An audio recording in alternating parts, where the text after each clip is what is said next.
Yes. So yes. I get the tremendous honor to introduce Yeah, our it was a good night. moderator It was, for today's forum, It's good to see you. Mary LaHammer. Mary Right. LaHammer joined TPT, Twin Cities Public I'll see Television, you in soon, Jim Conlon. 1998. Thank you very, very much. Okay. Where she has won numerous Emmys, a load of awards, both for her reporting, for her producing, and for her photography. I'm a little hesitant to admit it because I know I'm going to get teased for it, but I spent a lot of my college career on Friday nights watching TPT Almanac, watching Mary and her team on TPT Almanac. A lot of Friday nights. I did not go out and stay at home and watch Almanac. I do not think there is a better person in the state to talk about the politics and the people than Mary LaHammer. So please join me in welcoming. I am thrilled to have her here, our moderator for today's forum, Mary LaHammer. Good to see you. Good to see you.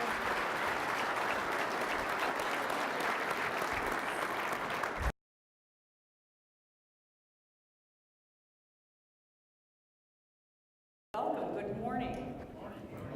How's everybody today? Good. Ready to learn something about some candidates? Okay, let's dive in and do it. Looks like they're all ready and mic'd up. Thank you. And we're going to have kind of an opening statement, but also merge it with a question. I would like each of you to introduce yourself. So please say your name, your political party, and what you think the key issues Minnesota is facing right now that you'll be addressing in your campaign for governor. In 1 minute? In about a minute. We're not going to have a hard timekeeper, but most of you have been with me before. You know how this works, right? Representative Erin Murphy, we're going to start on the far end with you. You ready? I am ready. And good morning. How are you? I'm great. How are you? Good. My name is Erin Murphy. I am a registered nurse and a teacher. I'm a mom and I'm a state legislator. I'm a candidate for governor.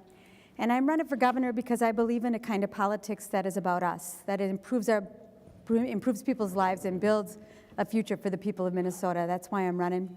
I know Minnesota like the back of my hand. I have been for 12 years now, spending my time with the people of Minnesota all over the state, in our communities, on our doorsteps, in our garages, in our homes. And Minnesotans have been awesome teachers, including you. And it is why I'm prepared to do this job. I have been traveling and talking with Minnesotans for 12 years and intentionally as a candidate for governor since November of 2015. And there are a number of issues that people are concerned about. Of course, they're concerned about health care, something I know a lot about. They're concerned about their communities and their ability to support themselves and their families, their way of life. That is really important, I think, for all of us to recognize and to understand that we all have a stake in the matter.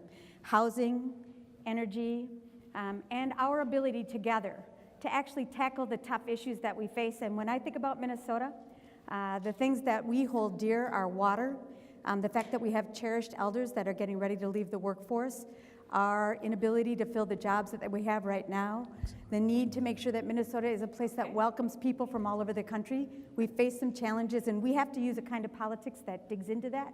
I'm the woman to do that job. That's why I'm the right choice for governor. I can't wait to talk with you today. Thank you very much. All right, that might have been closer to 2 minutes. I don't know if anyone was paying attention. Mary, please. Thank you. Good morning. Mary Giuliani Stevens. I'm a Republican candidate for governor, currently the mayor of Woodbury, Minnesota, and I'm running to make sure that we have economic prosperity in Minnesota. To do that, for our companies to want to come to Minnesota and want to produce jobs, we need to have a capable workforce, we need to have reasonable taxes, and we need to have reasonable regulatory environment. We have challenges in all three areas that need to be addressed. We have a serious and growing workforce shortage that needs to be addressed in Minnesota. We have a very high tax state, overly burdensome, one of the highest in the country. It'll become even more evident with the federal tax reform that's taken place. And finally, I've experienced this firsthand and have become frustrated with the overburdensome regulatory environment we have in Minnesota. We have to roll that back to have reasonable regulations in the state. So I'm here to make sure we continue to have economic prosperity in the state. Thank you, and thanks for having me here this morning.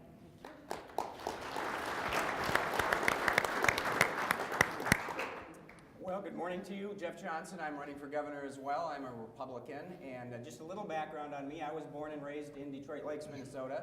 My wife, Sandy, is from Crookston. We went to school up in Moorhead. So we're children of northwestern Minnesota, but we've been in Plymouth now for 25 or so years. I spent most of my adult life in the private sector, the last 17 years being self-employed. and then also during that time served 6 years in the Minnesota House and am currently on the Hennepin County Board. And I'm running for governor for a really simple reason, to give people more control over their own money and over their own businesses and over their own health care and frankly over their own lives. And I know we're going to get a chance to talk about a lot of specific policy issues, so rather than that, I'll just boil it down to this. My goal is to change the attitude, the culture in government from that of controlling and directing and frankly, in many cases, bullying people to actually serving the people who pay our salaries. And whether you're talking about the DNR or the MPCA or the Department of Commerce or the Department of Education, if there are government employees who won't get on board with that, and there will be, they're not going to survive the Johnson administration, because people don't exist to fund government. Government exists to serve people, and that's what I will wake up every morning remembering as your governor.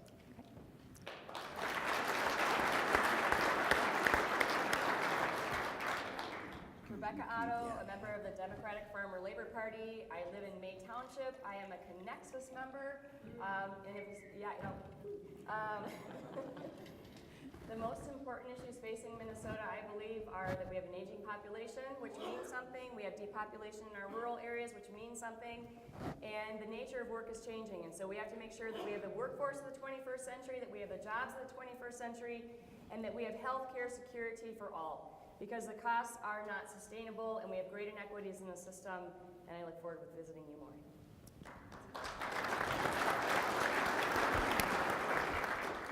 Good morning, my name's Keith Downey. I am running on the Republican side, but my agenda in this campaign is a Minnesota agenda. The theme of my campaign is to make Minnesota work for everyone. And there are far too many pockets around this state where people don't feel that it is so. And I grew up here in Minnesota. I'm a Minnesota kid. I had tremendous opportunities. I'm proud of our state, but we've got a lot of work to do if we want to hand that kind of opportunity to the rest of our kids and their subsequent generations. So 4 big policy areas for me. We have to control state spending so that we can provide tax and regulatory relief so the private sector can create jobs and opportunity.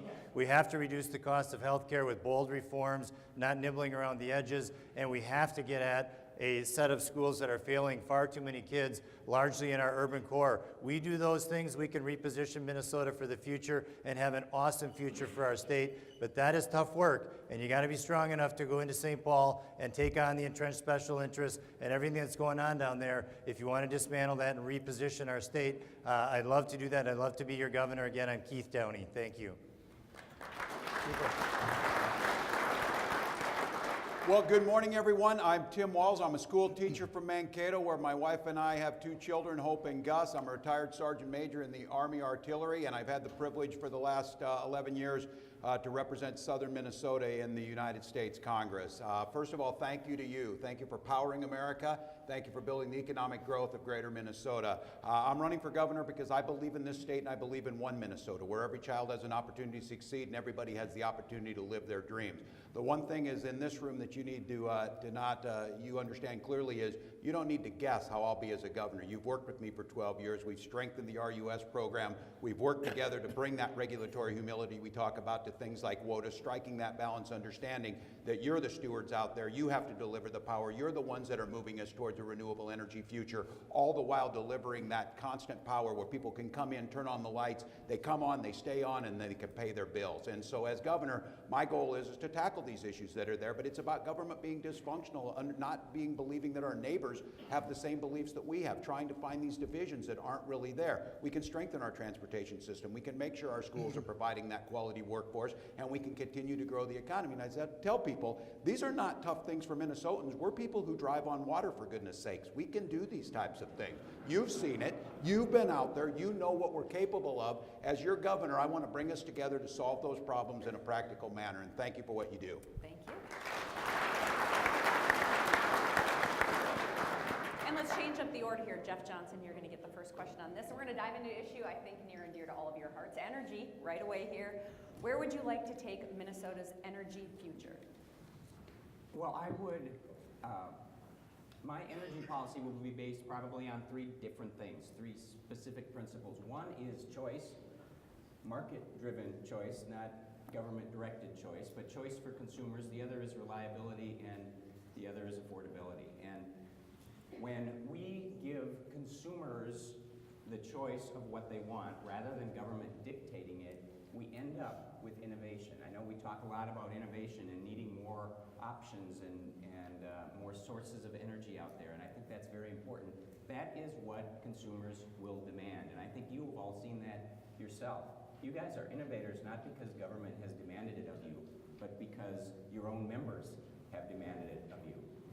I will not, as governor, be a supporter of having the government put its finger on the scale of one source of energy over another, whether that is through mandates or whether that is through incentives. I don't believe that is the correct way to go, and frankly, that sets me apart from our current DFL governor and our past Republican. Let me jump in there. You gave me a little something to follow up on. Would you roll back some current energy policies then? I would. Which ones? Well, I would start with the next gen energy policy. I think that it has gone further than it needs to go, and I do believe that when we put consumers in charge, that actually serves the purpose of innovation better than anything else. And I will tell you, I'm just kind of tired of this era where politicians are actually hurting people, and in this case through higher prices, because it makes us feel good, or because it serves a certain political group out there. Okay, Rebecca Otto, next up. Tell us broadly Minnesota's energy future, and there may be a follow-up. Sure. So I actually have a fully developed plan on my website, RebeccaAuto.com, and I have I think a big, bright vision for our future, and that is the price point has become right for big wind. Big wind is becoming cheaper than coal. Big solar is slowly becoming cheaper than coal. And we're going to have a diversified grid. We understand that. But we want to make sure that we have affordable energy for the ratepayers. The markets are starting to recognize that the world is changing. And I was just at Great River Energy recently with some engineers talking about how the energy sector has changed and what that means. The car companies are making electric vehicles. They're all coming out with them. There's great opportunity in this, and I believe what I want to do, I've got a plan called the Minnesota Power D Plan, and it's to make sure that we are on the cutting edge of the clean energy economy as a state, and it signals to the nation that that's what we want to do. We want to do the research and If I can development. jump in, yeah. So Yes, what are the please. changes, that same kind of follow-up? So what would you change in current policy? We would place a price on carbon. Shocking. But what we do is we know there's a price when we burn carbon. We're going to hold the industries that are energy intensive harmless. Mining, paper, any industry that uses a lot of energy, we hold them harmless. And then we basically, electric cars are coming. People are going to start using more electricity. We're going to have dividend checks for Minnesotans, so that price goes directly to Minnesotans, quarterly dividend checks. The second piece is renewable energy tax credits. We're going to help people buy electric vehicles so they can charge them using your power. We're going to help people get heat pumps so that they use your power. We're going to start using more electricity. And I also have some other plans about repopulating some of our rural communities so we have more people using your electricity. I think we'll get to that issue Yes, later. okay, Let's go Keith Downey next. Again, Minnesota's energy future. Well, I think our energy future needs to be based on strategies that all point towards reduced cost. Minnesota used to be one of the lowest cost energy states in the country. We are no longer there. It is hurting our competitiveness overall. The component parts of reducing cost are to restore or return to a sane regulatory environment, not one that is weaponized for political purposes. I support the pause and the redesign of the Clean Power Plan at the federal level. I would support controlling, rolling back the renewable energy mandates here in Minnesota, perhaps setting them up as a goal and a target as compared to a hard mandate so that people can get there on their own through market forces as compared to the control of state government. And I think we got to think really long and hard about grid security and safety with the threats that are out there. We're going to need to make some investments and be very smart about how we maintain the security of the grid. Okay, I think you anticipated my follow-up in your answer about changes that you were going to make in policy. yeah, thank you. Okay, good. Okay, Congressman Walz, same thing, Minnesota's energy future. Well, first of all, I think the thing that needs to be acknowledged too is the people sitting in this room actually deliver energy. The people in this room have delivered more renewable energy than anybody else in the state of Minnesota to greater Minnesota, and you have been there on this. The folks in this room understand moving us towards a carbon-free future is something that we should shoot for. Climate change is real and it's affecting us, but to do so in a strategic manner of moving it forward so that we don't disrupt those the delivery of services, making sure we're updating the grid, as Keith is right about that. These are real security issues, and we've underfunded that and cut into it, and making sure that we're innovating into those things that allows you to diversify that portfolio without actually having to cut into things that make it unreasonable to provide the reliability that's there. Can you give us some how? Yeah, give us some how going forward, how So as a lot of these governor. things are happening right here. I think So when what would you change, we put the goals potentially? in and put the mandates in. I think one of the things is this piece of regulatory humility. Listen and tweak these things as we go. The one size fits all maybe isn't always there, but many of you are exceeding those things and moving forward. Incentivize those as they go, making sure the state is part of that innovative research, but understanding, working with the people who are delivering the power, making sure the federal government doesn't do things like divest from our hydro plants that are out there that we know co-ops buy a lot from them. There are things that the federal government can do to make sure that that reliability is there that the states can capitalize on. Making sure, and I think many people are missing the point of where the farm bill is, those rural utility services is critical to making that happen. So as governor, I'll continue us on the path that we're going. We are doing as well as any state in the nation, moving towards removals, moving towards diversity, and removing carbon from the cycle. But those are going to only be done if it works hand in hand. So the question started out, what's the first thing you'll do? Listen to the people who are producing the power and bring them into the decision making. Thank you, Congressman. We're going to go Mary Giuliani Stevens. Thank you. Well, I hear we do the innovating. I don't think government does any innovating. I think you guys do the innovating. So in terms of energy policy, I don't favor mandates. I think they stifle innovation. I think I support local control where those that are the ones, particularly in your case where you're a co-op and you're owning and managing it, you're going to make those decisions that are in the best interest of your members and how you're going to deliver it. So I think the innovation comes there that may even be higher than industry standards. And if you have a mandate or a one-size-fits-all, you're stifling that innovation. I think that the market is competitive in generation now. I certainly think we don't need more mandates. Would you be rolling back mandates, or what changes would you make to I would existing look at, policy? I'll just be honest in saying I don't understand the current system and all its complexities, so I'm adamant I would not add any more. I would be open to discussion on what we could do to change the current situation in that. Okay. I was elected first in 2006, and in 2007, we set the renewable energy standard. That's when Tim Pawlenty still believed in climate change. And we have done tremendous work in the state of Minnesota in moving toward that. And this is one of the places where you see our interests between energy production, our interest in tackling climate change, and our interest in the market succeeding are aligned and aligned well together. And that's why I continue to be so excited about our ability to make progress here. Over and over again, the solutions to the toughest issues that we face come from the ground up. And it is important that we continue to work and talk together as we move forward. I would like to extend the renewable energy standard and continue to push us in the direction of renewables. We need to do that. It's homegrown energy. It gives us more control here in the state of Minnesota. And That's what do you good mean for by us and extend? for our If I could jump economy. in, what's extend mean? Move the standard up. Okay. Move the standard up, extend much it, and do you drive know? us to that. Above where it is now, toward 50, Okay. eventually toward 50. I also think that we need to invest in the electric vehicle infrastructure of the state of Minnesota.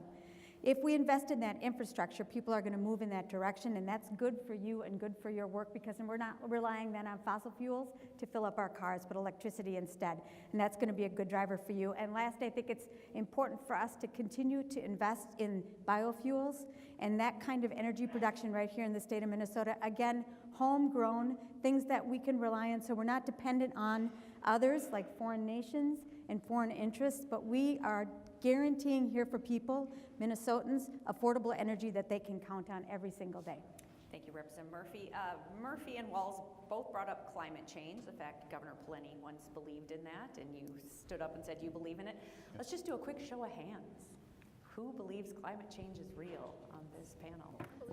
think there's more to be said. Okay. Yeah, let's All right, please there's have some the maybe? Okay, discussion. jump in on the maybes then. Well, it's not a maybe. Okay, Of course, or climate more to change be is said. real. Okay. It's been happening for Not eons. everybody in your party believes that, though. Well, maybe not, but I think most people recognize that climate change is real, and I think most people recognize that there is a consensus that humans contribute to that. Okay. Where there is not a consensus is how much they contribute to it and whether government can somehow solve the problem by dramatically change. In fact, there's a consensus that government cannot solve the problem. Okay. We can make people's lives much more difficult and painful and not accomplish anything through that. Who else wants to jump in? We can create 250,000 good-paying jobs by going after it and having the 21st century jobs that last that aren't going to be outsourced, mechanized, or automated. So for me, it's an extraordinary opportunity. Colorado's trying to run away with this. Let's make it ours. Let's do the research and development. Let's do the manufacturing. Let's export our talent. Let's be a net energy exporter. So there's a lot of opportunity in this. Jump in. I'll just say the private sector can generate the jobs, and even in the climate change area, I think there's innovation happening. That's where we should let it happen, not be dictating it, not be regulating where it's going to go. Government is not a job creator. Wait, can I just Jump, sure. private sector? This is the free-for-all segment. Yeah, so I've got a Republican who endorsed my Minnesota Powered Plan because they said that it's revenue neutral. It doesn't raise taxes. And the free markets will respond. So mine is all about the free markets. Well, I would say this. Yep. I would say this. Whenever I hear someone say the government can't do it, I remind us that the government is us. We are the people. And whether we're doing it in our communities, whether we're doing it in the private sector, or the government is contributing as well, we need to tackle this, and we should. If we don't, our way of life, our economy, our growing season, the things that build Minnesota are going to be impacted, and we can't ignore that. And I know you don't want to.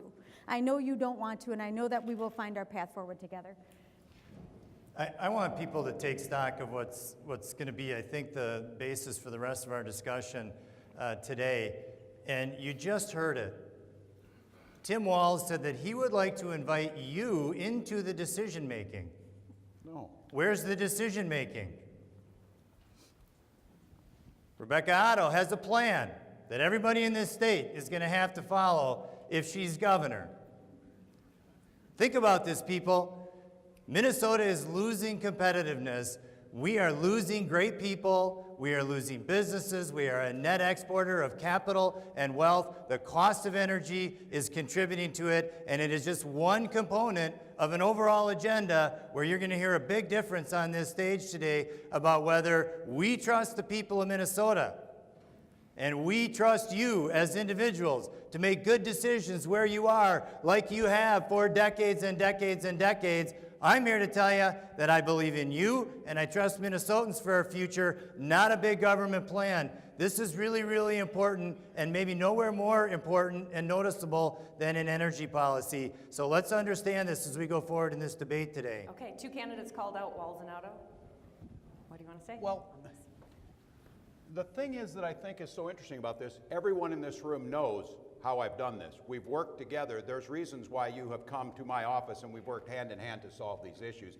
This is the problem that you're getting as you start to see this setup. I'm interested in solving problems. I'm not interested in debating. I see Minnesota as a bright future. Keith must have watched Mad Max before he came here, but things are working in the direction as we get together. And I did not say, again, inviting you in. We solve these things together.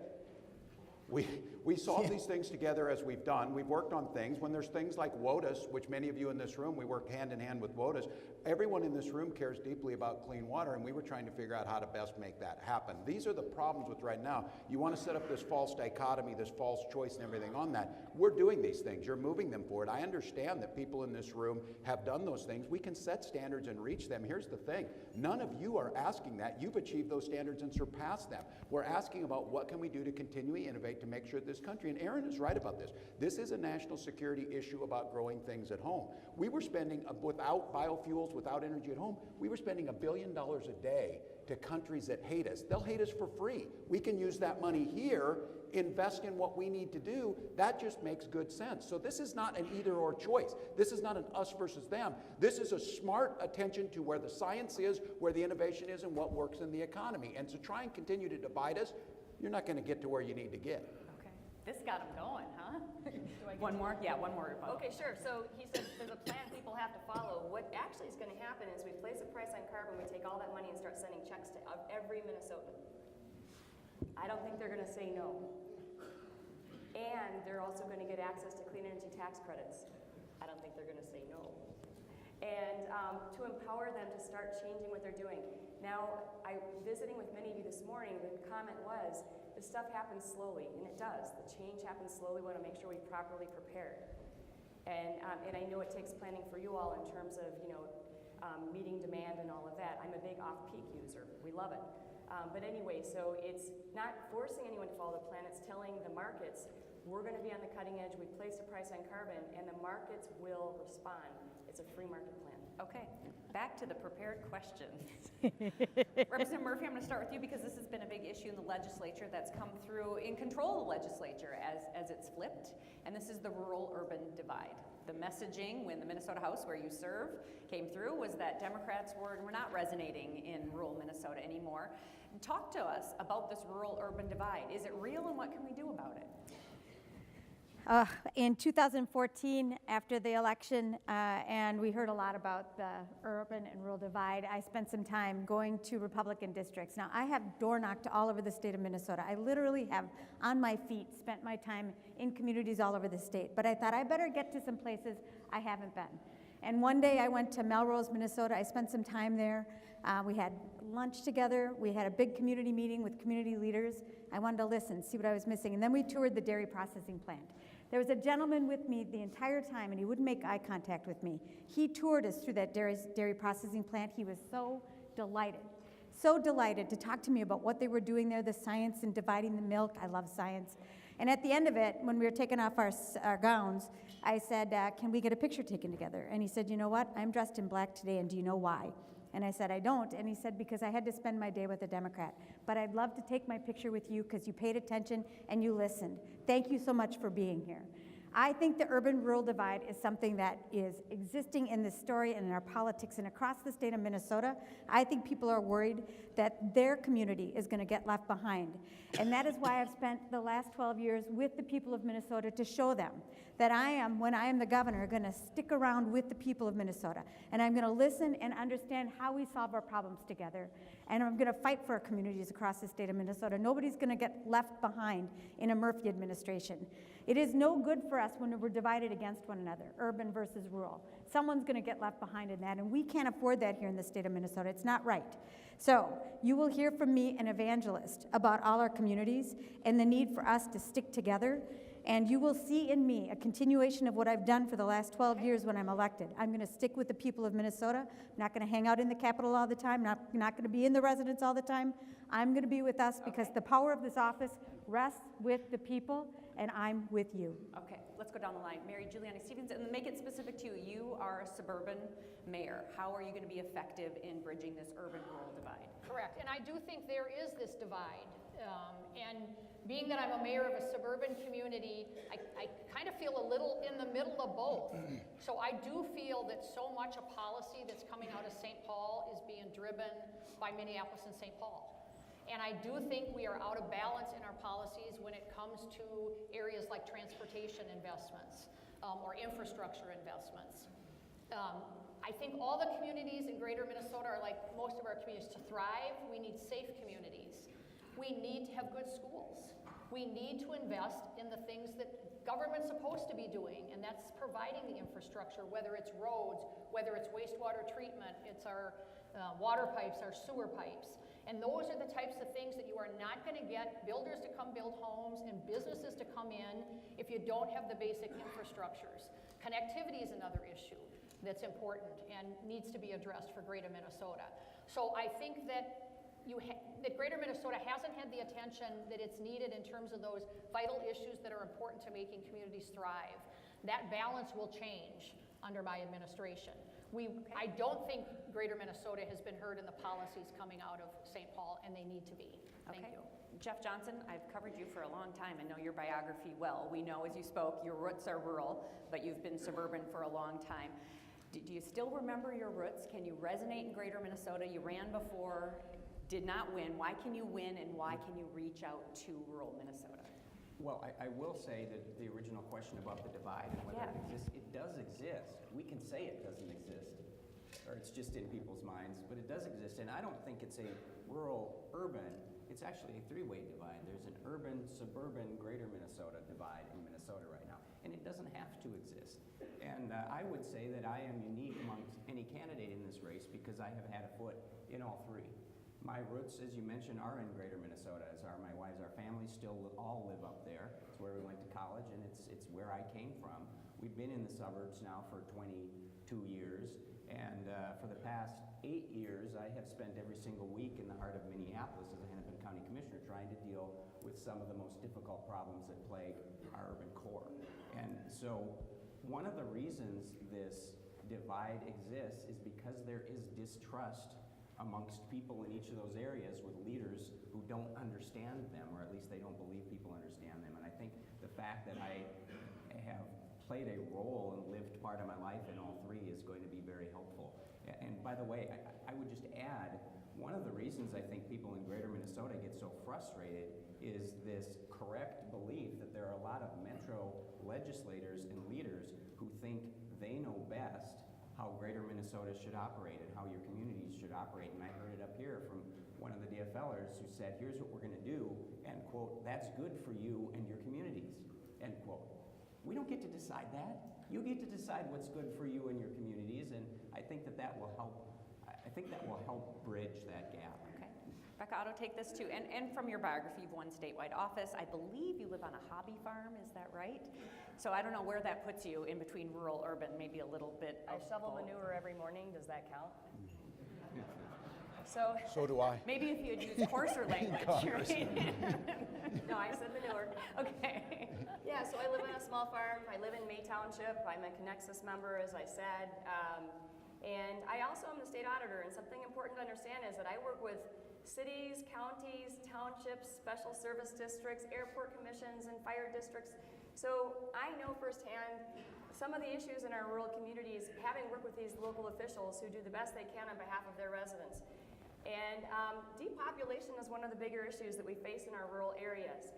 And that makes it difficult to support Main Street businesses. It makes it difficult to keep your schools open, so we've had a lot of consolidations. Childcare is another big one. So my focus is really on local economies. You know, that's your small farms, that's your Main Street businesses. And you have a concern around that too, because the less people you have, you might not be using, they might not be using as much energy.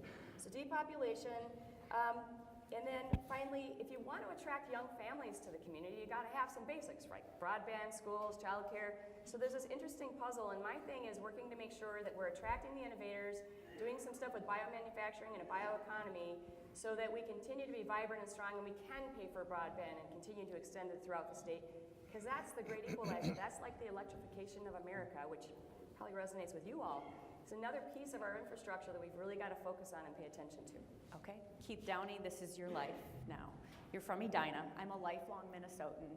Edina might not be the most loved suburb in the state of Minnesota. Let's just say that. So how does a guy from Edina understand the rural-urban divide? Sure.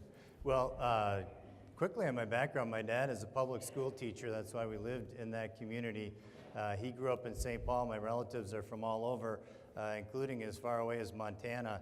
I have all my adult life owned rural parcels. Had a family lake place. I think I grew up with the Minnesota ethic, just like everyone else. And if I could, I think this is part of even the question is part of a resentment that has been fostered, I believe, by the political class.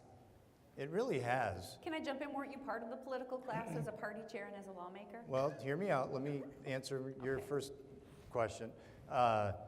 And so how is it possible that a billionaire real estate developer from Manhattan somehow gave voice to forgotten men and women across this country? Say what you want about the person, but that happened.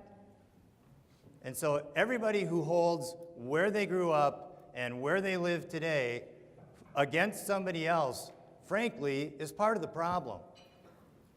And we had a Democrat majority in 2013 in the House and the Senate, and a Democrat governor, and everybody around this state felt it. The transportation funding formula, local government aid, the education funding formula, the bonding bill, right? And let's be honest, Republicans exploited that in 2014 and 2016, and we won back majorities in the House and the Senate, at least in part because of that. And so here we sit in 2018 with what I believe is an artificial divide politically created for political purposes, and our next governor has a chance to rise above all of that and pull us together. And how do you do that? The theme of my campaign is that we have to make Minnesota work for everyone, every pocket. The family down in Minneapolis that just wants a safe neighborhood and a school that'll graduate their kids, the farmers that want the MPCA and the DNR off their back, small businesses around this state that are suffering under tax and regulatory regimes, people up on the Iron Range who just want a mine and a pipeline responsibly open. That is our opportunity, and this whole political discourse is fed by a scarcity mentality. Minnesota is growing from a GDP and job growth standpoint at half the national averages right now, in part because of this burdensome regulatory tax regime that is stifling growth here. We can have a tide that raises all boats across the state if we have an abundance and growth mentality. You don't get there easily. You got to fight spending at the state. You got to fight taxes and regulations so our economy can grow. You got to fix these schools that are failing, and you got to fix the cost of health care. We do that, Okay, we'll get into Minnesota's some of going to those. take off, and we will unleash everything that is good about Minnesota. That's how we bridge the divide. That's how I apply my background to positively impact our state. Okay, finally. Thank you. Yes, Congressman Walz, applying your background, obviously, we know you're representative of rural Minnesota right now. Yeah. But are you part of this problem, this political class that has I agree created with this Keith divide? on this, Yeah. that it is a political construct. That doesn't mean that we don't have different lives. And I say this, I grew up in a small farming community. I tell people, not because you care maybe, but it's where your background is. I graduated with 24 kids in my class, 12 were cousins. Some of you in here know that. It's true. My mom is still on the land that's been in our family 131 years. The day after I turned 17, my father took me down to join the military, because that's what you did. There's differences in rural areas that happen. But the point I would make is this is not about finding the center of politics. It's about finding the center of people's lives. There are 10 rural Democrats left. I'm proud I'm DFL because I am a Democrat. I was a farmer and I do labor. There's 10 left in America. In my district in southern Minnesota, tens of thousands of people voted for that real estate developer from Manhattan, and they voted for me, because they believed that there were solutions there that could move things forward. They believed that there was something bigger than this division of politics. And this issue of how we divide ourselves on this, there are differences. We need to do transit projects where we have high concentrations of people in urban areas. And we need to do highways and township bridges where we don't. To pit one against the other and saying that one is taking from the other, that's dividing our state. My theme for my campaign is One Minnesota, that works for all of us. There's not going to be the same fix, but it's about bringing people together. The values we share are the same. The values we share are in common about helping our communities, but they're going to be done a little differently. And as governor, I think bringing those rural roots, bringing someone who gets elected in rural areas, it's not the elected part. I'm elected because I'm able to find solutions that bridge those gaps, that do not demonize someone else and do not put it into camps. So we can fix this. We must fix. It's holding us back economically. It's dividing us in a way that is not necessary. And as your governor, my pledge is to bridge that gap as I've done in the 1st District. Okay, and I'm going to return with you and go the other direction now. And this is another issue that has a rural-urban divide, and it's the top-of-mind issue at the state capitol right now, in our nation's capital, students marching out after another school shooting. Looking at the legislature, particularly talking to the legislature, the governor says he wants a gun bill on his desk. He wants universal background checks. He wants that. We have a bipartisan bill in the legislature right now. A couple Republicans, a couple Democrats who stood up together this week and said they want universal background checks. So let's talk about this issue of gun safety, gun rights, and the fact that this often cuts not just on party, but on geography. Well, it most certainly does, and it's no secret to any of you in here. I'm smack in the middle of this, and I'll accept that. I grew up Can in you be? Is this an issue you can be in the Well, middle of? I think I'm one of the few people who can. I think I can bridge that gap. I am a staunch supporter of the Second Amendment. I grew up where you, at a time, and some of you in this room know, where you could take your shotguns to school to go pheasant hunting after football practice. Those are some of the fondest memories I have with my friends. I recognize that's an America that may not exist as much anymore, and protecting that right that I served 24 years in the military to protect your Second Amendment right. But I also also am a teacher. I'm a father of a 17-year-old who came home from school after the shooting and said, Dad, you're the only person I know who's elected. Do something about this. So I think trying to strike that place where the understanding, I understand firearms, I've been around them, but I also understand this can't go on. This cannot happen, and it's not an easy fix. Pledging this, and again, when people say, I support universal background checks, will that fix all of these? No, but is it a step in the right direction? Yes. Do we see a reduction? Yes. Can we bring all of these pieces together to try and get at that? I believe we can. It's not going to be, though, the typical camps on this, and again, I say this in rural Minnesota as a gun owner, that says, Democrats, again, they say, well, Democrats want to take your guns. People like me in rural Minnesota are not worried about people taking our guns. They're tired of being blamed for these shootings. They're tired of being blamed because they're responsible gun owners. And they say, what did I do to do that? What I'm asking those folks to do, what I see as your governor, is the ability to bring those folks in who are responsible firearms owners, who do have a constitutional right to do that, but who love their children and want to protect our schools. Yesterday in the United States Congress, we did something that hasn't happened in 15 years. We passed a piece of legislation moving in the direction. Certainly it should have done much more.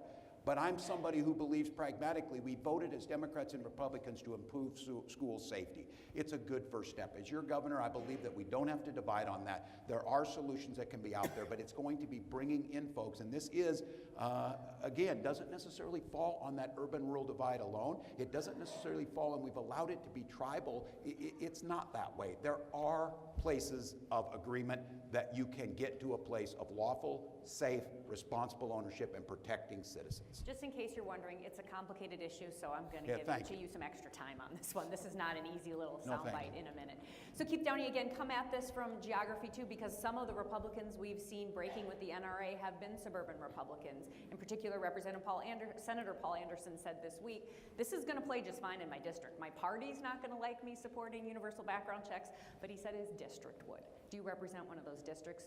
Does that matter? So shortly after the Parkland school shooting, I actually put out a pretty substantial policy position, a proposal for school safety, and it was comprised of 5 things. I'm not going to go deep, but if I could just list them off, I think they're the cornerstones here. There is always the impetus, I think, to overreact, and so principle number 1 is let's enforce the laws and the background checks and the procedures that we have today. Anybody who looks at what happened in Parkland itself understands that there were a set of incentives that left a child who was clearly sending absolutely the wrong signals about violence and mental illness to the schools and to the police, and nothing happened. And so I think we're better off actually adhering to what we have as trying to create something new But did first. he legally get a gun under existing law? Had he been managed and reported properly under existing law, he never would have. And I think we need to recognize those breakdowns are at the root cause of this as well.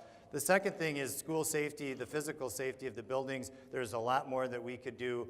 The third thing is, I would favor, if you are somebody who has a concealed carry permit, you are comfortable doing it, and you want to in a school setting, that we would allow you with the proper training, and that additional security personnel in schools is warranted as well.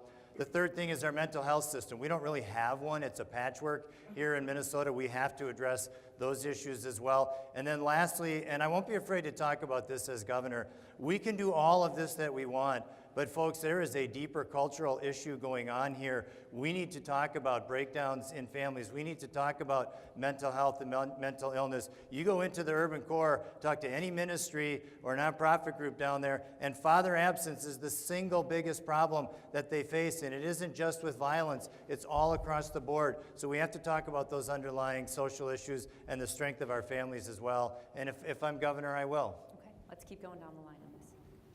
You know, when Ronald Reagan was shot, he was surrounded with people that were highly trained. All he needed was a couple good math teachers. That's a joke. There's talk about arming teachers. Oh, you didn't hear me because my sound wasn't on. I won't say it again. Our kindergartners, our children, I've had parents come up to me and I've had grandparents come up to me and they've said, the kindergartner goes to the classroom and they're practicing lockdown drills for active shooters.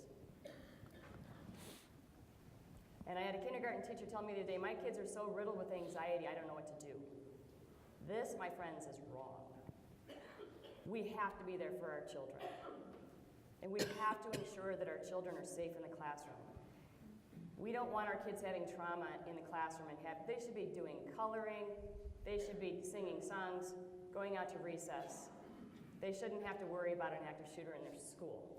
So what do you do? What do you do? The children are to change that? relying on the adults to be the grown-ups in the room to do something to keep them safer. And I do not think that arming teachers is the right thing to do.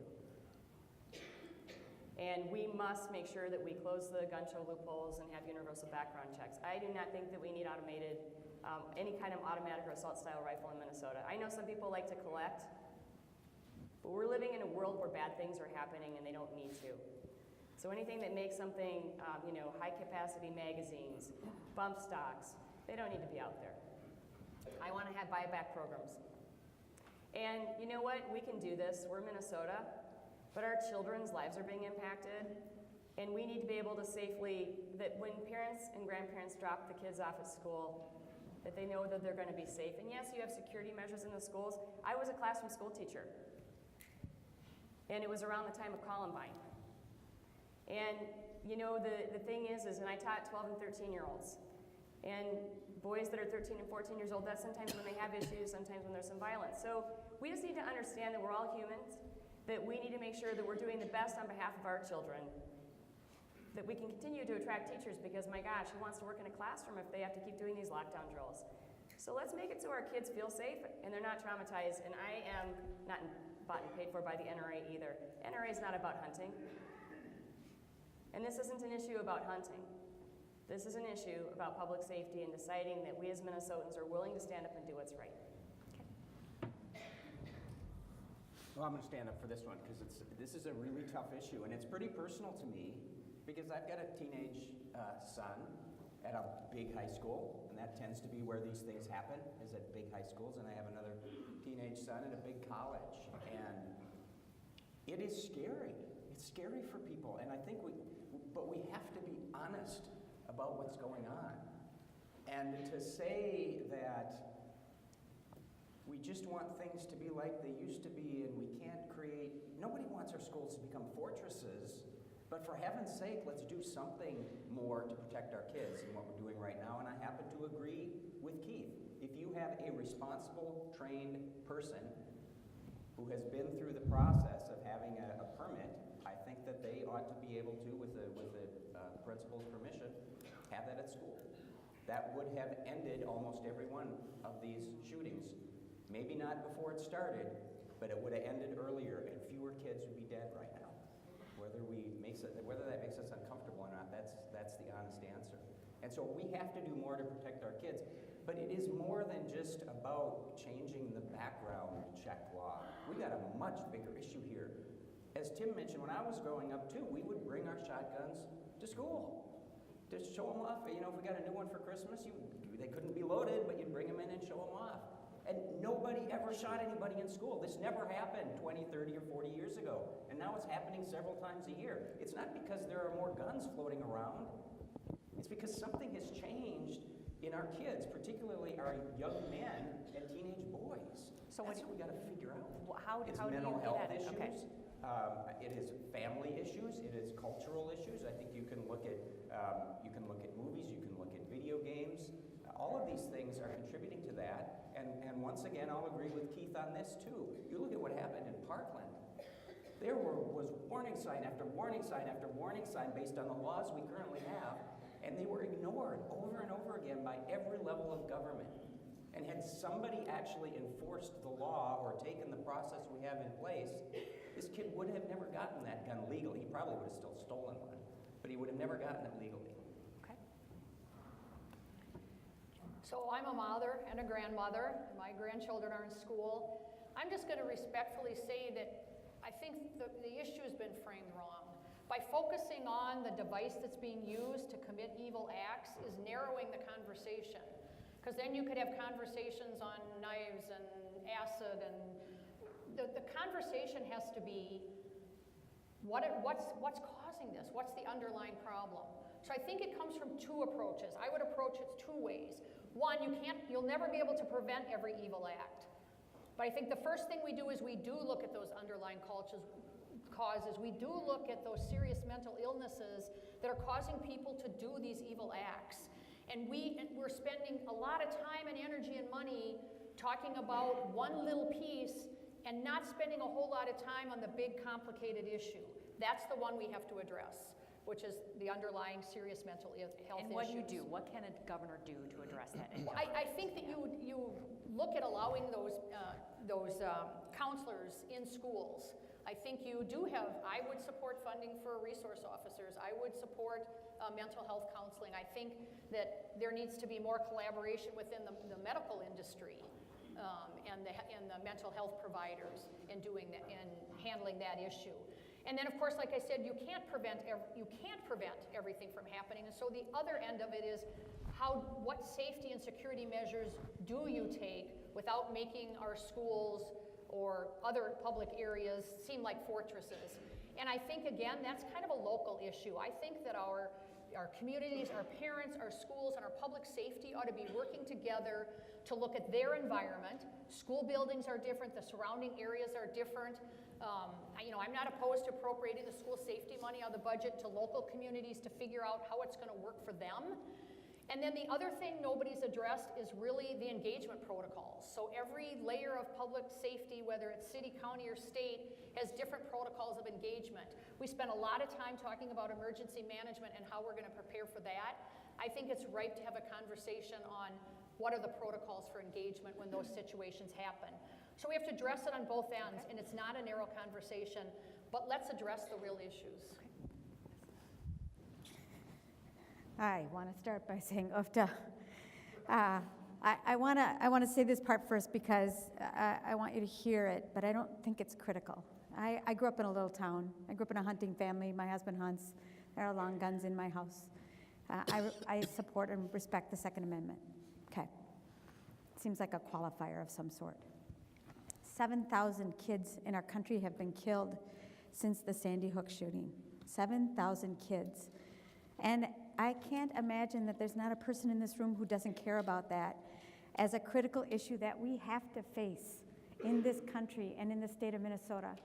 In Wheaton, Minnesota, a few weeks ago, we had a convention, and there was a woman there who asked me what I was going to do about gun violence because she lost a member of her family to suicide by gun, which is an issue for Minnesotans and in Minnesota, and we should confront that as well. I am a nurse and know what happens when bullets go through bodies. I don't think we can have this conversation in the state of Minnesota if we're not willing to recognize that guns are a part of the problem and that the gun lobby here in Minnesota and in Washington, D. is stifling any meaningful progress. And I've watched it. I watched it as the majority leader in the Minnesota House after the Sandy Hook shooting. When members of our caucus came together in goodwill, we should talk about mental illness. We should talk about the ways that we can prevent this from happening again any place in the country and in Minnesota where we've had 2 school shootings. And within 2 months of that goodwill conversation, we were broken and fragmented because the NRA and the gun lobby weaved its way into the conversation and stopped any meaningful progress. So what do you do? How do you get meaningful progress then? So I think we listen to Minnesotans who support and strongly support a number of common sense solutions like background checks. They support a ban on assault weapons. They support investing in mental health care, and I will. And they support red flag laws. And if we move the NRA out of the way and the gun lobby out of the way, we can find our way forward on those issues, culturally respecting our hunting culture here in the state of Minnesota, reflecting and respecting the sporting nature of the state of Minnesota, and respecting lawful and safe gun owners who want to be a part of finding that path forward. But arming our schools, and there was an armed resource officer in Parkland who didn't go into that school and did not protect those children. So putting more guns in our schools, making our schools fortresses, and making them not schools anymore is not the solution.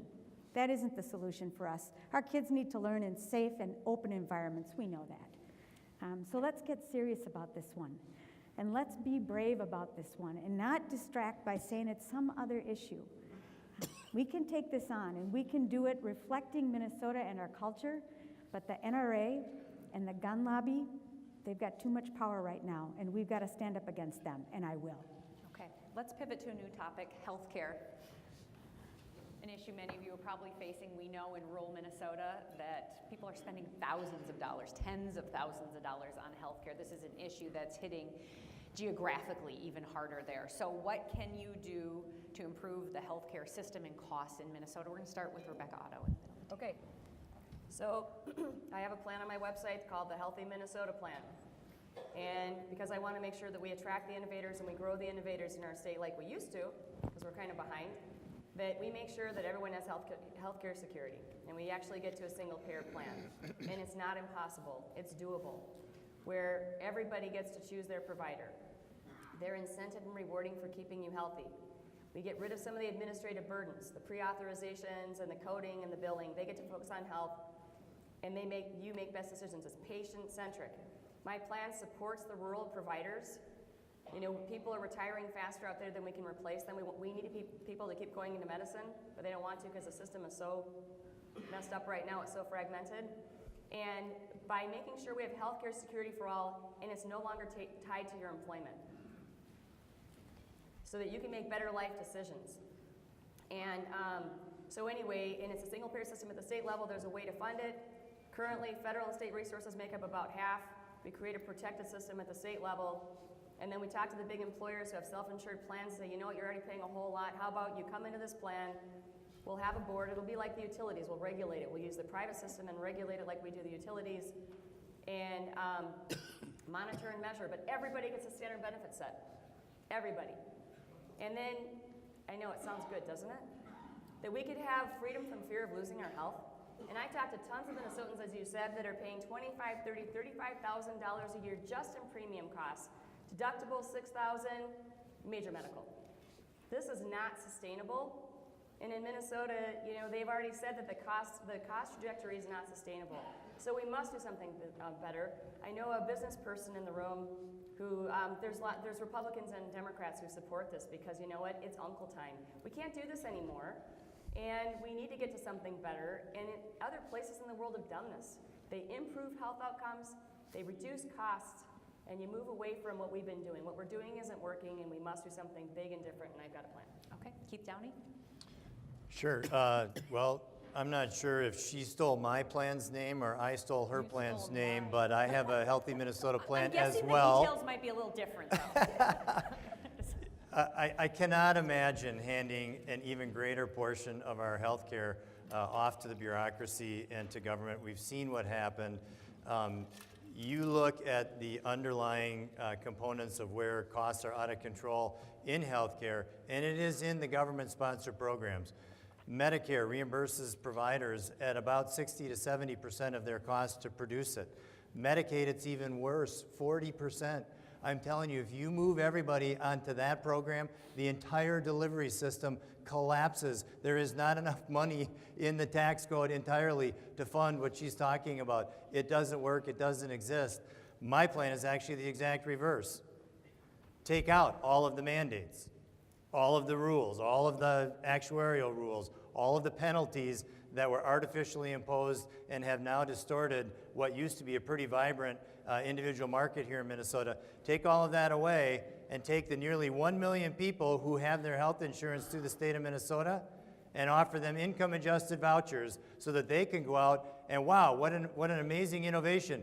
Buy an insurance plan that actually is right for them with the coverage that they need, that's priced for them, not set by some bureaucrats in St. Paul or Washington, D.C. We have modeled this and piloted it. The Minnesota Association of Health Underwriters says that we could take 25 to 50% of the cost of health care out. Think about that. Not just the promise of a $2,500 reduction in your premiums, but true cost reductions because you go out and buy what you want and what you need priced for you. We can do this, people, but it's not going to come with a big reform going to single payer. It's going to come from a big reform that goes back to trusting you, the people in this room, the providers and the insurance companies in an open market to do the right thing, and they will. Okay. Congressman Walz. Well, all of us, I start with the premise that healthcare is a basic human right that we should try and deliver. Somehow that there was a wonderful place before. I remember in 2006 when I was running for Congress at Farm Fest, the #1 issue was the high cost of insurance amongst our farmers. What we've been doing now for basically the last 10 years, you could argue for the last 25 or 30 years, is debating insurance, not healthcare. The goal is to get on the front end, and the idea of this, of the cost, is exactly right. I challenged someone in here to tell me what an appendectomy costs. Well, it depends where you're going. You can't get anything. You wouldn't shop. They tell you it's an open market or whatever. If I'm shopping for a truck, I can go to different dealerships. I know what the price is and what the value is. I can debate it. And you know what I can do? I can walk away. I get sent to an emergency room with an appendectomy. I'm going to pay whatever the heck they try and charge on there. So we've got the issues that we haven't got at the cost drivers. We pay twice as much as any other industrialized nation, and we finished way down on the list. We can do better. Getting people insured is the surest way to make sure they do preventative care. They make sure they get in. Making sure people say, well, we got to get rid of all these mandates like that. Yeah, like mammograms.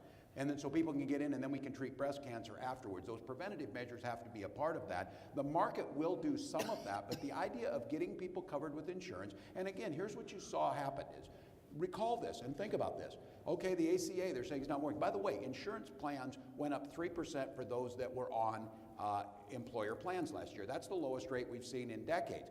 Those on the individual market, many of you sitting in this room, because there wasn't an individual market, went way up. So part of it's working, part of it's not. But this, what's the fix? one of the fixes is get those people on MNsure in Minnesota. Try and open up some of that to triage those folks that are on there. Price discovery on the front end, making sure we have out there. Containment on pharmaceutical costs to make sure that there's some fairness in that we're getting those delivered. Making sure people, and we're incentivizing innovation in the front end of healthcare.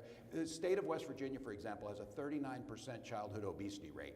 I can just tell you right now, we will never, ever be able to pay for health care if we don't do something on those types of things. So that's not nanny state type of stuff. That is just trying to get good preventative care out to people, make it available. Because honestly, for all of you, what you care about health care is, one is you don't want to have to use it.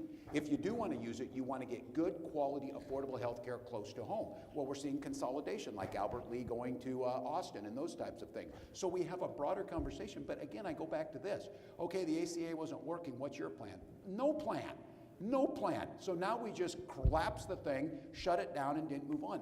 No one thought that healthcare was a journey that you're going to fix and it was going to be over. It's a destination that you're trying to continue to just go and move on incremental changes. So as governor of Minnesota, the first thing is, I do believe you have a right to have healthcare. I do think we need to triage and make sure there's some ability to get people care that are for that individual market. I think we continue to make sure that we have transparency in pricing and that we do cost containment on pharmaceuticals, and we start to innovate on the front end on reducing it. Here's the fix on a lot of this. If you can figure out and put the research dollars, which we're seeing shrinking, into the NIH and those types of things, if we can cure diabetes, if we can cure Alzheimer's, some of the things that we're not investing in, that's how you get a handle on the cost so that people can do the routine things that they need to do. Because what you want and what all of us up here want is to make sure that you're as healthy, as happy as possible so you can enjoy your life, spend time with your kids and grandkids, and produce into the economy. A healthy workforce is good for the economy. Okay. Erin Murphy, take this one next. So I've been at this for 25 years or so. I was organizer for the Minnesota Nurses Association when Minnesota passed Minnesota Care 25 years ago, 26 years ago. We led the nation when we did that. Minnesotans said if you work full-time and you don't get access to health care through your employer, we should make that possible. And that is a tested and trusted program now that many people take advantage of in the state of Minnesota. After every large, significant reform in healthcare, behind it is a wake of the market finding its way again, finding its balance again, and finding its way to earning again. And I, in my 25 years, have never seen the kind of largesse coming from the market, the kind of greed coming from the market, from the drug companies and the health insurers and the pharmacy benefit providers. And as a result, Minnesotans are paying extraordinary prices for their health care. I met a guy at Farm Fest named Alphonse. His wife was hospitalized for a day. He had Medicare coverage. She got a surprise bill because she was not admitted to the hospital, but instead she was in a single bed that was not a part of the admission to the hospital. $14,000 bill that he didn't expect to get, he didn't know how to pay for. Across the state of Minnesota, people are paying too much for their health care right now. I say let anybody who wants to buy into Minnesota Care. And let's get to the business of contracting directly with the providers, with the nurses, with the doctors, with the clinics who actually know how to do this care, and move out of the middle of that the health plans who are using their tools right now in Minnesota. They're using their tools right now to deny care and to pad their bottom line.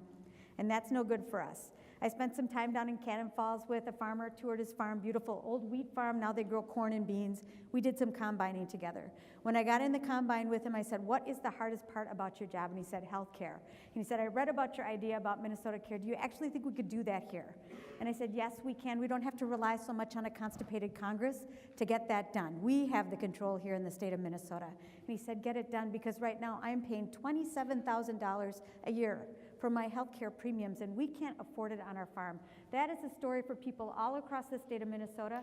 We led the nation 25 years ago. We can lead the nation again and make sure that people have access to affordable health care, and to make sure that they can then, with their family budgets and our state's budget, build an economy that works for the people of Minnesota. Okay, thank you. Well, let me just start off by telling you I adamantly am opposed to a single-payer system. And the Minnesota Care that the governor's talking about is not the Minnesota Care of the past. It's expanding that to become a one and single payer system. I absolutely don't support that. The reason that the individual market became so expensive was cost shifting. And at some point, you can't keep shifting the costs to those that you think can pay. What's happening is the Medicaid and the reimbursements are going down and down and down.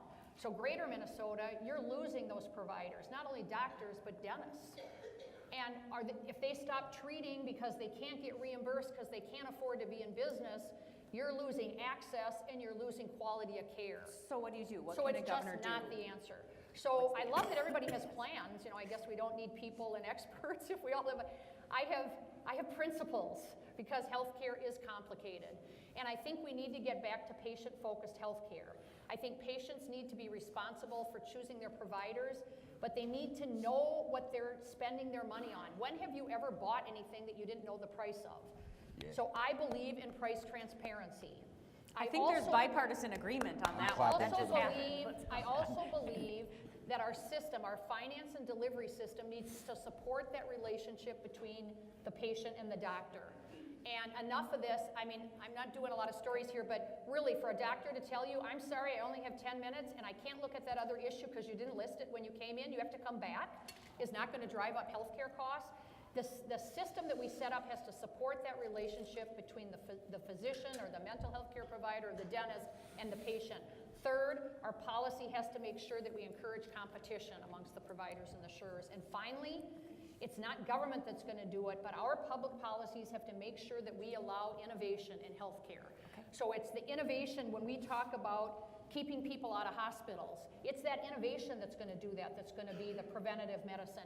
When we talk about having to consolidate facilities, it's the innovation that's going to allow doctors and other healthcare professionals to have access to people to treat them, whether it's on their cell phone, via teleconferencing. You know, I think I said this before, it's the old home visit. And so we have to get out of the way and let innovation take place so we can deliver quality care that's accessible and affordable to people. Last word on healthcare. So I actually agree with Erin. Minnesota did lead the nation 25 years ago. Before the ACA and before MNsure and before government decided that it had to play this huge, greater role at least, in our healthcare system, and now we don't. We're average at best, or maybe worse. And so suggesting that taking that even further is somehow going to solve the problem that government created doesn't make a ton of sense to me. And that's not to suggest that 25 years ago our system was perfect. It wasn't. There were a lot of things we could do to make it better, but it's clearly worse now that government has gotten more involved. And I think the answer is more competition and more choice. And those, again, are big principles as opposed to very specific bullet point policies. But from a competition standpoint, I'm not convinced that the federal government is ever going to be able to figure out how to allow people to buy policies across state lines.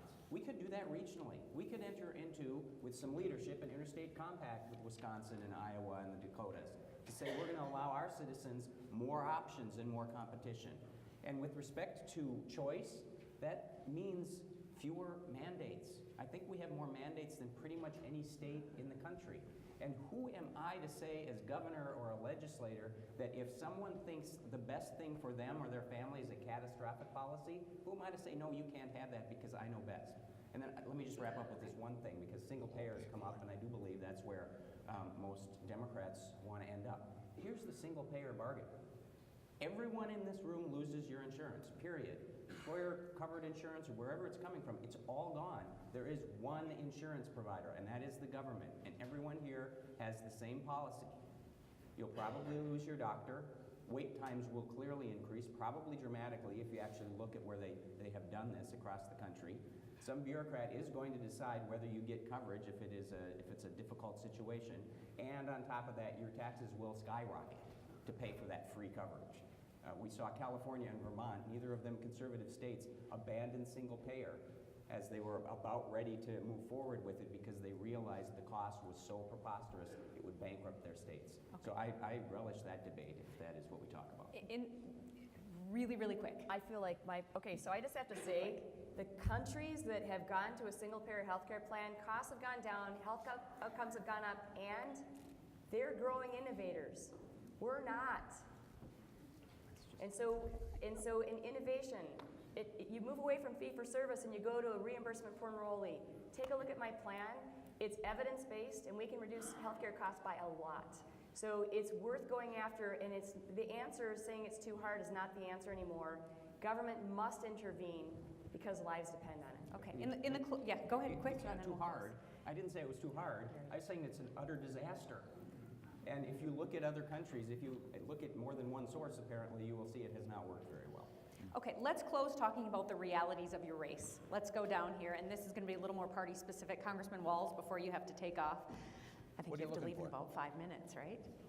Yeah, what are you looking for in there? Yeah, so let's talk about your final pitch to the voters here. Oh, very good. You're perceived or statistically the front runner on the Democratic side. So let's talk about the delegates, the race, how you wrap up being the candidate who is on the ballot for Democrats, and then how you win a general election in your close. Well, first of all, thank you all for being here. Thanks for the work you do. Thanks for powering, as I said, the first district in all of Minnesota. I'm running to be governor of all of Minnesota. I'm not running to be governor of the DFL party. I said I share in that. And someone once asked me, how did you become a Democrat? I said, I never went to the Democrats, they came to me. I watched programs like Social Security survivor benefits and things like that when my father was dying.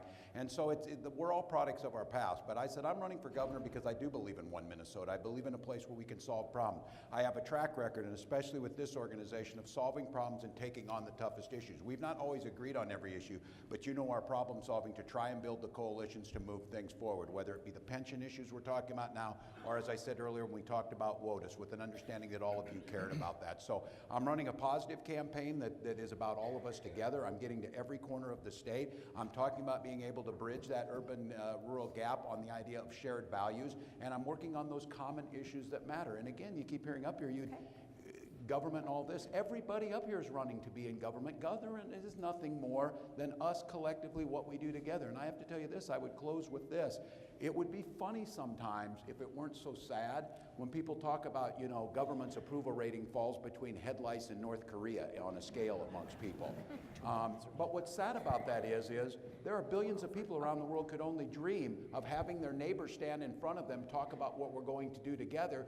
This can be a joyous proposition. This can be one where you don't have to agree, but for God's sakes, we should be able to have Thanksgiving dinner with our Uncle Jerry without getting into a fist fight on things. That's what I want to bring back to our politics. I want to solve these problems. I want to go after transportation. I want to go after education, and I want to do it collaboratively. So thank you. Thank you. And technically, we only have about 2 minutes left, so let's move through these. You get the time. Dr. And if you have a moment too to address, you could be facing another candidate in your race too. The elephant in the room is Tim Plenty, who could be getting into this race at any moment. Does he matter in your pitch to delegates? All I care about is leading the people of the state of Minnesota. I have put out a bold policy agenda. I'm coming from a different background, 23 years in business, 4 years in the legislature, 4 years running a political organization, and I think I know where the problems are, and I'm pretty certain that the prescriptions that I have put out for the economy and spending and education and healthcare are absolutely right for this state. And if we do them and if we fix that, we will have an awesome unleashing of that tried and true Minnesota ethic. That's what I want to stand for. But the people The people of this state and the people of this country have lost confidence. They have no confidence in the political class. They distrust government. We have to get out in front of the people of Minnesota in this campaign, and I will tell them exactly what we think, exactly what I'll do, mean what I say, do what I said when I get in there, and restore confidence in our institutions and the institution of government by getting off your back and trusting you. Okay. The message I want to leave with you is that I believe in you, and I trust Minnesotans, not bigger government, for our future. And I'm Keith Downey. Thank you. Okay, Rebecca Otto, how do you catch up to him because you had a strong showing? I'm past it. Okay.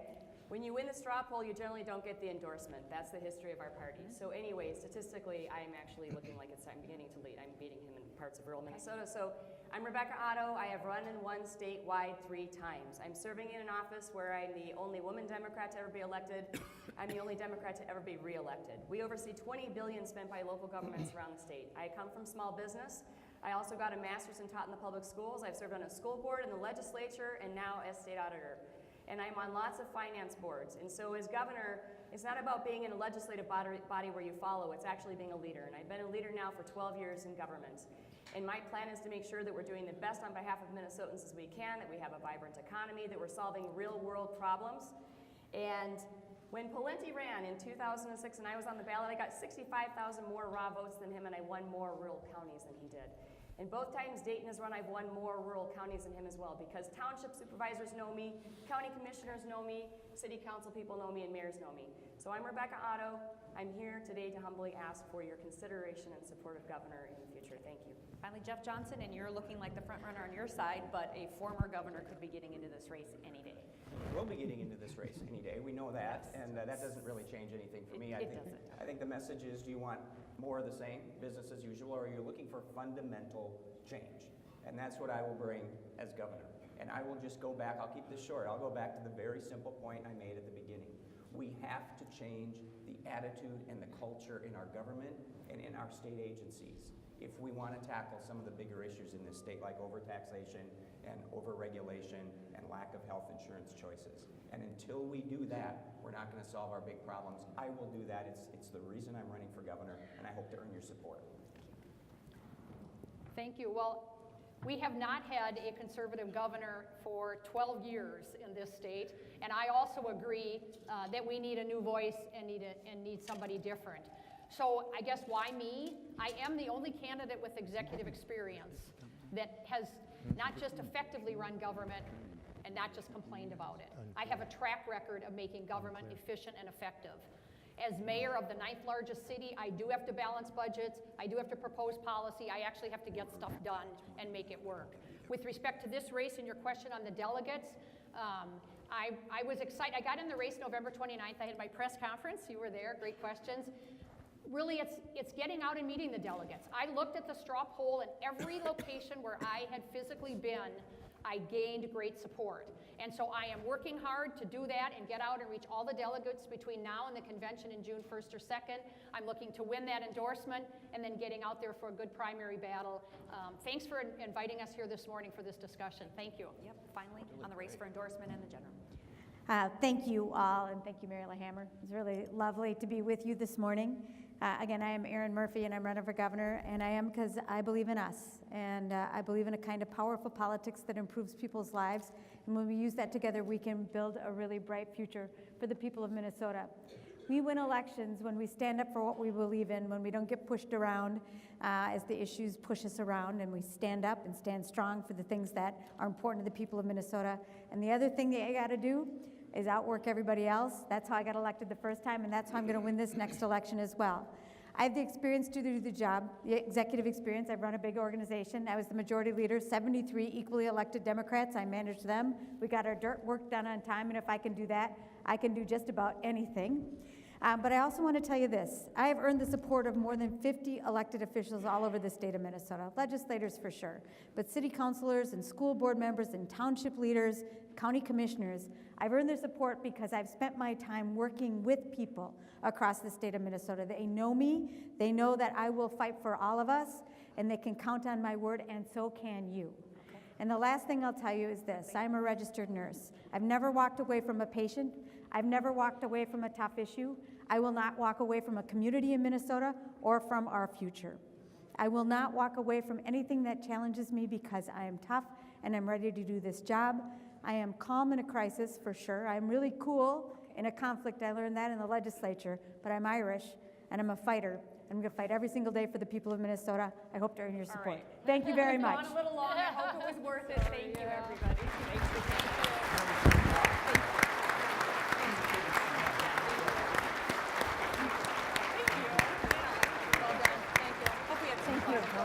Good to talk with you, as usual. That's a good theme for you right now. You know me, I'm not. Good to see you as well. Thank you so much. I'm really glad. Yeah, appreciate it. Good, good. I'm glad it worked out. Keith? Yeah. But it's a good time to see all of you together. Great crowd. Yeah.